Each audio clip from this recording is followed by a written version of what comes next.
Finishing আনার জন্য, কেননা প্লাস্টিকের চাপা দিয়ে যদি করতে যাই এর কোনাগুলো গোল গোল হয়, নিচের দিকে ফিনিশিংটা ঠিক আসে না। ঠিক আছে, তো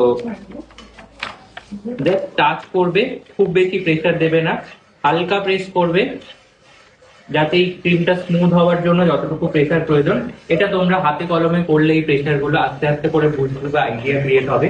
তো হালকা একটা প্রেসার দিলাম, দিয়ে টার্ন টেবিলটাকে ঘোরাতে থাকলাম।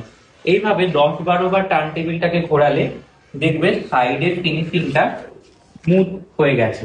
ঠিক আছে, সাইডের ফিনিশিংটা স্মুথ হয়ে গেলে এবারে আমাদের কাজ বাকি থাকছে ওপরের ফিনিশিংটাকে স্মুথ করার।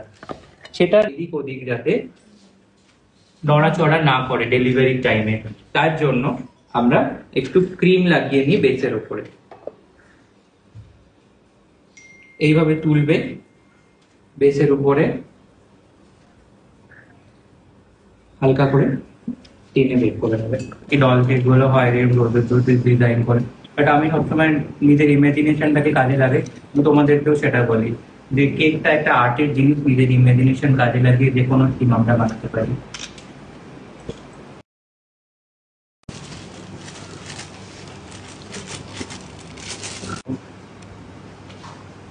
বেশি হয়ে গেছে অনেকটা করা। থাক না, ভালো লাগছে। হাইট